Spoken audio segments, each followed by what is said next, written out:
ನಾಗಮಂಗಲ ಕ್ಷೇತ್ರದ ರಾಜಕಾರಣದಲ್ಲಿ ಇಂದಿಗೂ ಕೂಡ ತನ್ನದೇ ಅಭಿಮಾನಿಗಳ ವರ್ಗವನ್ನು ಹೊಂದಿರುವ ಮಾಜಿ ಸಂಸದ ಹಾಗೂ ಕೆಪಿಸಿಸಿ ವಕ್ತಾರ ಯಲ ಶಿವರಾಮೇಗೌಡರು ಜೆಡಿಎಸ್ ತೊರೆದು ಕಾಂಗ್ರೆಸ್ ಪಕ್ಷವನ್ನು ಸೇರ್ಪಡೆಗೊಂಡರೂ ತನ್ನದೇ ದಾಟಿಯಲ್ಲಿ ಕ್ಷೇತ್ರದ ವ್ಯಾಪ್ತಿಯಲ್ಲಿ ತಮ್ಮ ಕಾರ್ಯಚಟುವಟಿಕೆಗಳನ್ನು ನಡೆಸುತ್ತಿದ್ದಾರೆ. ಟಿವಿ ಬಡಾವಣೆಯ ತಮ್ಮ ನಿವಾಸದಲ್ಲಿ ಅಭಿಮಾನಿಗಳು ಹಾಗೂ ಕಾರ್ಯಕರ್ತರನ್ನ ಭೇಟಿ ಮಾಡಿ ಕುಂದುಕೊರತೆಗಳನ್ನು ಆಲಿಸಿದರು. ಇದೇ ಸಂದರ್ಭದಲ್ಲಿ ಮಾಧ್ಯಮದವರ ಜೊತೆ ಮಾತನಾಡುತ್ತಾ ರಾಜ್ಯದಲ್ಲಿ ಬಿಜೆಪಿಯವರು ಸಕ್ರಿಯವಾಗಿ ವಿರೋಧ ಪಕ್ಷದ ಕೆಲಸವನ್ನ ಮಾಡದೆ ಬೆಂಕಿ ಹಚ್ಚುವ ಕೆಲಸವನ್ನ ಮಾಡುತ್ತಿದ್ದಾರೆ. ಇವರ ಜೊತೆಗೆ ಕೇಂದ್ರ ಸಚಿವ ಎಚ್.ಡಿ. ಕುಮಾರಸ್ವಾಮಿ ಅವರು ಕೂಡ ಸೇರಿಕೊಂಡಿದ್ದಾರೆ. ಬಳ್ಳಾರಿ ಪ್ರಕರಣದಲ್ಲಿ ತಪ್ಪು ಮಾಡಿದವರ ವಿರುದ್ಧ ಕ್ರಮ ಜರುಗಿಸಲಾಗುತ್ತದೆ. ಈ ಪ್ರಕರಣದಲ್ಲಿ ಸರ್ಕಾರವು ಕಟ್ಟುನಿಟ್ಟಿನ ಕ್ರಮವನ್ನು ಜರುಗಿಸುತ್ತದೆ ಎಂದರು. ಜನಾರ್ದನ್ ರೆಡ್ಡಿಯವರಾಗಿರಲಿ, ಸೋಮಶೇಖರ್ ರೆಡ್ಡಿಯವರಾಗಿರಲಿ, ಕರುಣಾಕರ್ ರೆಡ್ಡಿಯವರಾಗಿರಲಿ, ಬಳ್ಳಾರಿನಲ್ಲಿರ್ತಕ್ಕಂಥ ಭಾರತೀಯ ಜನತಾ ಪಕ್ಷದವರು ಇದ್ರ ಜೊತೆ ನಮ್ಮ ಕುಮಾರಸ್ವಾಮಿಯವರು ಸೇರ್ಕೊಂಡವರೀಗ. ಎಲ್ಲರೂ ಒಂದು ಬ್ಯಾನರ್ ಕಟ್ಟಿದಾಗ ಸಣ್ಣ ಪುಟ್ಟ ವ್ಯತ್ಯಾಸಗಳಾಗುತ್ತೆ. ಅದನ್ನು ದೊಡ್ಡದು ಮಾಡೋ ಅಗತ್ಯ ಇರಲಿಲ್ಲ. ದೊಡ್ಡದು ಮಾಡಲೇಬೇಕು, ಇದನ್ನು ವಾಲ್ಮೀಕಿ ಪ್ರೋಗ್ರಾಮನ್ನು ನಿಲ್ಲಿಸಬೇಕು ಅಂತ ಒಂದೇ ಒಂದು ಹೋರಾಟಕ್ಕೆ ಅವ್ರು ಮಾಡಿದಂಥ ಕೆಲಸ. ಎಲ್ಲ ನಮಗೆ ತಿಳಿದಿರೋ, ನನಗೂ ಸಹಿತ ಬಳ್ಳಾರಿನಲ್ಲಿ ಭಾಳ ಜನ ಮಿತ್ರರಿದ್ದಾರೆ. ಅವ್ರನ್ನ ಕೇಳಿದಾಗ ಅವ್ರು ಹೇಳಿದ್ದು ಇಷ್ಟೇ, ದಳದಲ್ಲೂ ಇದ್ದಾರೆ. ಈಗ ಆ್ಯಕ್ಚುಲಿ ಸೋಮಶೇಖರ್ ಇವರಿದ್ದಾರಲ್ಲ, ನಮ್ಮ ನಾರಾ ಭರತ್ ರೆಡ್ಡಿ, ನನಗೆ ನಾರಾ ಭರತ್ ರೆಡ್ಡಿ ಪರಿಚಯ ಇಲ್ಲ. ಅವರಪ್ಪ ನಾವೆಲ್ಲ ಜೊತೆಲಿ MLA ಆಗಿದ್ದರು. ನಾನು ತುಂಬ ಕ್ಲೋಸ್ ನಮ್ಮ ರೆಡ್ಡಿಯವರು. ಈ ವಿಚಾರದಲ್ಲಿ ಸಣ್ಣದನ್ನು ದೊಡ್ಡದು ಮಾಡಿ ಮಂಡ್ಯ ಜಿಲ್ಲೆಯ ಜನತೆ ಅಪಾರವಾದ ನಂಬಿಕೆ ಇಟ್ಟು ಎಚ್.ಡಿ. ಕುಮಾರಸ್ವಾಮಿ ಅವರಿಗೆ ಮತ ನೀಡಿ ಗೆಲ್ಲಿಸಿದರು. ಆದರೆ ಅವರೊಬ್ಬರೇ ಮಾತ್ರ ಕೇಂದ್ರ ಮಂತ್ರಿ ಆದರು.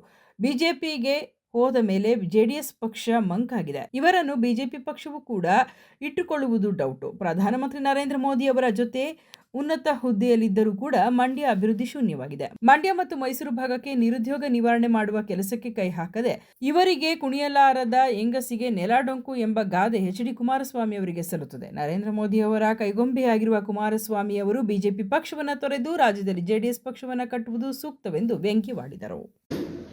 ಅದು ಅವ್ರಿಗೆ ಅರಿವಿದೆಯೋ ಇಲ್ಲೋ ಗೊತ್ತಿಲ್ಲ, ಅದು ಅವ್ರ ಆ ಪಾರ್ಟಿಗೆ ಬಿಟ್ಟು ವಿಚಾರ. ಆದರೆ ಭಾರತೀಯ ಜನತಾ ಪಾರ್ಟಿಯವರು ಅವ್ರು ಇಟ್ಕೊಳ್ಳಲ್ಲ. ಇದು ನಿಮ್ಮ ಗಮನದಲ್ಲಿರಲಿ. ಈಗ ನಾವು ಹೋಗಿದ್ದು ಭಾರತೀಯ ಜನತಾ ಪಾರ್ಟಿಗೆ ಯಾಕೆ ಬಂದೋ, ಒಂದು ಗುಂಪು ಇಟ್ಕೊಂಡ್ರೆ ಇನ್ನೊಂದು ಗುಂಪು ಇಟ್ಕೊಳ್ಳಲ್ಲ. ಅಲ್ಲಿ ಎಕ್ಸ್ಪರ್ಟ್ಸು, ಅದನ್ನು ನಾವಿಲ್ಲಿ ಬಿಚ್ಚಿ ಹೇಳೋಂಗಿಲ್ಲ. ಅದರಲ್ಲಿ ಭಾಳ ನಿಪುಣರಿದ್ದಾರೆ.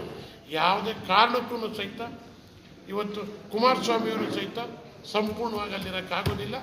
ಅವರು ಸಹಿತ ಒಂದು ದಿವಸ ಈ ಕುರ್ಚಿನೂ ಬೇಡ, ಯಾವುದು ಬೇಡ ಅಂತ ಒಗೆದು ಬರುವಂಥ ಟೈಮ್ ದೂರ ಇಲ್ಲ ಅಂತಕ್ಕಂಥದ್ದನ್ನು ನಾನು ಈ ಸಂದರ್ಭ ಸ್ಪಷ್ಟವಾಗಿ ಹೇಳ್ತೀನಿ. ಹೇಳಿ ಏನಾಗಿದೆ ಅಂತ. ಈಗ ನಾನು ಟಿ ವಿಲಿ ನೋಡಿದೆ, ನನಗೇನು ಕುಮಾರಸ್ವಾಮಿಯವರು ಸಿಕ್ಕಿಲ್ಲ. ಕೈಗಾರಿಕಾ ಸಚಿವರು ಏನು ಪ್ರಯೋಜನ ಆಗ್ತಾ ಇದೆ? ಎಂಥ ಹುದ್ದೆ? ನರೇಂದ್ರ ಮೋದಿ ಪಕ್ಕದಲ್ಲೇ ಕೂತ್ಕೋತಾರೆ. ನರೇಂದ್ರ ಮೋದಿಯವರು ಮನಸ್ಸು ಮಾಡಿದರೆ ಒಂದು ಇಂಡಸ್ಟ್ರೀಸ್ ಕೊಡೋದು ಕಷ್ಟ ಆಗಿತ್ತ, ಕೈಗಾರಿಕೆ ಕೊಡೋದು ಕಷ್ಟ ಆಗಿತ್ತ ಮಂಡ್ಯ ಜಿಲ್ಲೆಗೆ? ಮಂಡ್ಯ ಜಿಲ್ಲೆ ಮತ್ತು ಮೈಸೂರು ಜಿಲ್ಲೆ ಎರಡಕ್ಕೂ ಸೇರಿ ಒಂದು 25,000 ಜನ ಕೆಲಸ ಮಾಡೋಕ್ಕೆ ಯುವಕರಿಗೆ ಅವಕಾಶ ಮಾಡಿದ್ರು. ಬೇಡ ಅಂತ ಹೇಳ್ತಿದ್ರ? ಏನು ಮಾಡ್ತಾ ಇದ್ದಾರೆ ಹೇಳಿ, ತೋರಿಸಿ ಏನು ಮಾಡಿದ್ದಾರೆ ಅಂತ.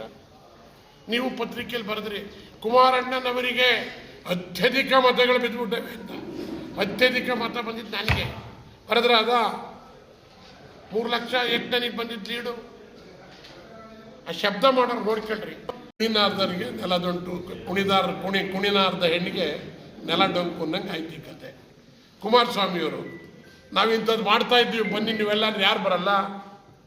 ನಾನೇ ಪಾಪ ರವಿನೇ ಹೇಳಿದ್ರಲ್ಲ, ಸ್ಥಳೀಯ MLA, ಹಿಂಗೆ ಮಾಡೋಣ, ಏನು ಇಂಥದ್ದು ಆಗಬೇಕು ಅಂತ ಅಂದರೆ ನಾವು ಕೊಡೋಕೆ ರೆಡಿ ಇದ್ದೀವಿ, ಹೇಳಿ ಅರ್ಜಿ ಹಾಕಿ ನೀವು ಅಂತ. ಯಾಕೆ ಹಾಕಿಲ್ಲ?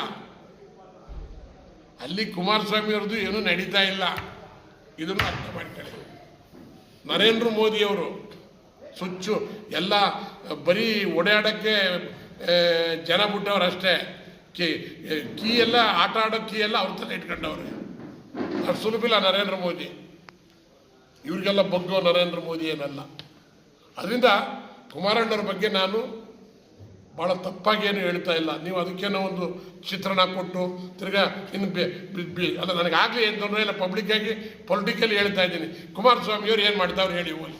ಕರ್ನಾಟಕಕ್ಕೆ ಹೇಳಿ, ಯಾವ್ದಾರು ಒಂದು 10 ಫ್ಯಾಕ್ಟ್ರಿನ, ಹೆಸರಾಂತ ಫ್ಯಾಕ್ಟ್ರಿನ ಹೇಳಿದರು. HMT ವಾಪಸ್ ತರಿಸ್ತೀನಿ ಅಂದರು, BEL ಓಪನ್ ಮಾಡಿಸ್ತೀವಿ ಅಂದರು. ಏನಾಗಿದೆ ಹೇಳಿ? ಏನಾರ ಒಂದು ಶಂಕುಸ್ಥಾಪನೆ ಮಾಡಿದ್ರ? ನರೇಂದ್ರ ಮೋದಿಯವ್ರು ಕರ್ಕೊಂಬಂದು ದೊಡ್ಡದು ಒಂದು 10 ಲಕ್ಷ ಜನ ಕೆಲಸ ಮಾಡುವಂಥದ್ದು. ನರೇಂದ್ರ ಮೋದಿಯವರು ಹೇಳಿದ್ರು 1 ಲಕ್ಷ ಉದ್ಯೋಗ ಕೊಡ್ತೀವಿ ಅಂತ. ಅದನ್ನಾರು ಉಪಯೋಗಿಸ್ಕೊಂಡು ಮಾಡ್ಬೋದಾಗಿದ್ದಲ್ಲ.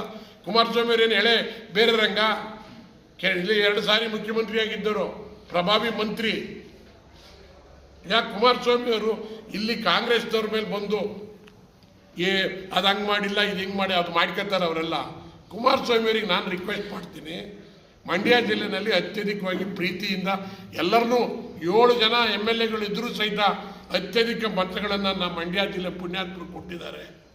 ದಳದರೇ ಕೊಟ್ಟಿಲ್ಲ, BJPರೇ ಕೊಟ್ಟಿಲ್ಲ, ಎಲ್ಲರೂ ಒಟ್ಟಾರೆ ಜನಾಭಿಪ್ರಾಯ ಇದೆ ಕೊಟ್ಟರು.